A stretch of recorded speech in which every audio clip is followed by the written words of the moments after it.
What's up, everybody? My name is Eve. I am the founder and trainer here at RevelWell, and we've got a really cool series here designed to help you train comfortably, safely, and get the most out of your sessions when you're with us at home.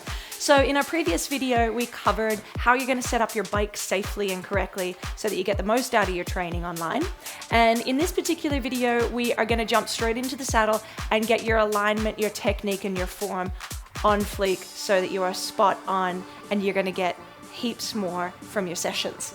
Let's find ourselves into the saddle. So I covered this in the first video, but getting into the saddle is sometimes the most difficult thing for people. They're like, you see people doing handstands trying to get into these bikes. Step down on the pedal, grab the handlebar, grab the saddle, step through the bike, and then take a seat for me, and you're going to pop your foot on the other pedal.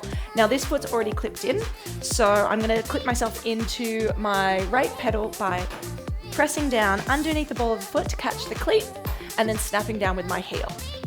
So if you're in toe cages, that's all good. Get yourself strapped in, get yourself comfortable with your trainers on, and then lengthen up through the spine. Find yourself in an upright seated position. We're going to cover riding in the saddle to start with. Just make sure you have something on the dial so you are supported. Whether you're on one of our bikes or other people's bikes, you just want to make sure that you have grip underneath your feet so that you're secure. Hands come to the handlebars. Position 1 would be down the center of the back bar. Position 2 is anywhere on the side here that's comfortable for you. And you'll hear me call position 3 when we do rise up out of the saddle. So let's find ourselves in position 1 or 2, and I am really partial to 1.5 because, of course, I like to make life more difficult for myself and find the middle ground. But 1.5 for me is sort of that really sweet spot where I can find a soft bend in my elbows, roll out my wrist creases, drop my shoulders away from my ears, lengthen through my spine, draw my lower abdominal muscles in. From here, I neither feel like I'm reaching too far forward or too crowded. Also, you notice my handlebar height, it's not too high. I notice a lot of people love to have their handlebars jacked right up. What that does is it does lengthen through the back, but it also minimizes the amount that you're using your core during the training session. So if you have lower back issues, it might be a nice idea for you to raise the handlebars. But if you're looking for more of a core workout to stabilize through the abs, try those handlebars a little closer to your saddle height. Hands on the back bar here. Just start to pedal your legs forward nice and easy. Notice where the buttocks is. I want your booty all the way to the back of the saddle. All the way back, right? Good. And then I want you to secure your lower belly in and find a softness in your lower back here. Take a couple of deep breaths just to make sure you're not holding on to any tension. Nice and easy, just cruise the legs here. Beautiful. So what we don't want to see is you having to reach so far for the handlebars that you are extending your elbows too far or too crowded either. So soft bend in the elbow, roll out the wrist creases, and then a couple of things that you're going to notice that we'll do when we're in the saddle are things like dips, which are going to be activating through the tricep, and presses, which is through the pectoral muscles in the chest. So let's go into those dips for a second. A lot of people grip the handlebars, dipping here. If you want to get more out of your dip, flex the palms. It's more ergonomic. Drop down and up. Good. Now I want you to notice when you're taking it down that you contract the belly muscle. So this isn't just in the triceps, it's a core crunch. Control down with the belly and up. Good. Down and up.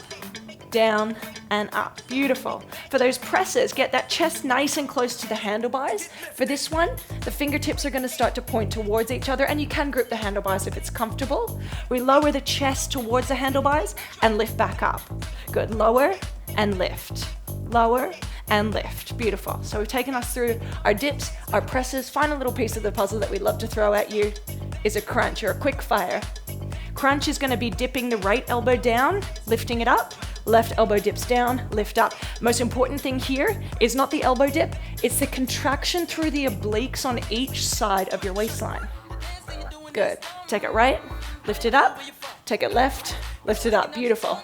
If you're feeling spicy, if you're feeling ready for it, let's take this straight into riding out of the saddle in the correct form. This is where, as instructors, we tend to see people falling apart. So I really want to make sure that we muscle into what makes out of the saddle riding technique correct. Hands come to the top of the handlebars, which is position 3. Roll your shoulders away from your ears. Now using your belly, lower abs, and your booty, I almost called it an ass, but let's go with booty, just to keep it a little more polite. You're going to lift your whole body out. Most important thing here, resistance. So a lot of people will make the mistake of thinking, oh, if I go lighter, it's easier. Not true. You want to make sure you have resistance on the dial so you're supported when you're out of the saddle. The next key thing, and the biggest mistake we see here, is that people start to creep over the handlebars and take the load into their upper body. So instead of getting a 45-minute trap workout, what I prefer is for you to take the work into the belly, draw your booty over the saddle as if you're riding in a deep squat. Now let's start from the ground up here. So your foundation is first the feet.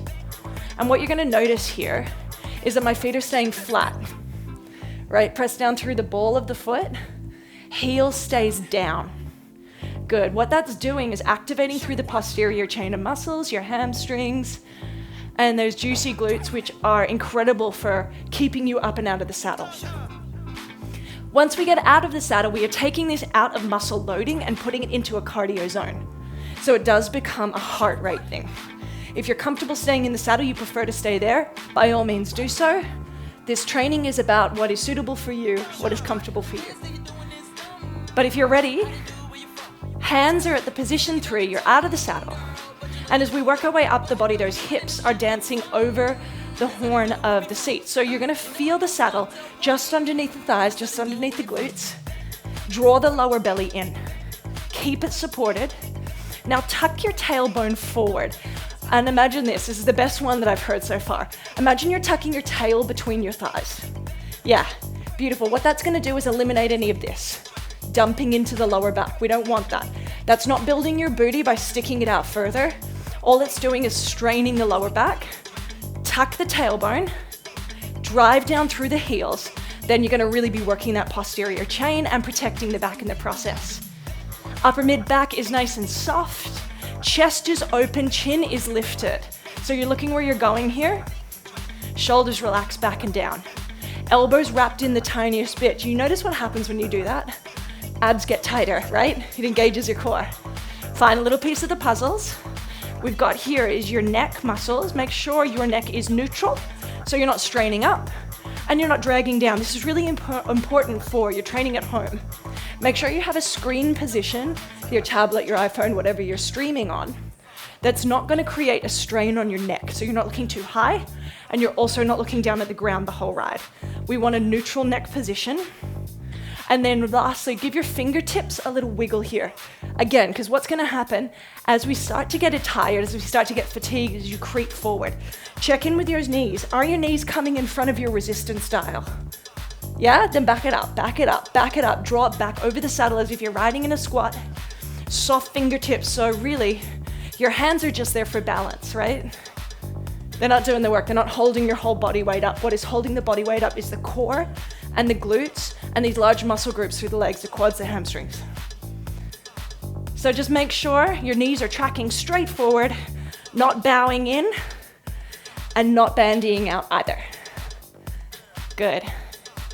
And that right there, once you're comfortable, you might be adding on a little bit more resistance, is how you ride in and out of the saddle with good form, keeping yourself nice and safe. And as always, if there's anything that happens during class regarding choreography that feels like it's way out of your comfort zone, leave it out. The most important part of our training is going to be on that resistance style, adding resistance and also using the tempo of the tracks. Hope that helps. See you next time.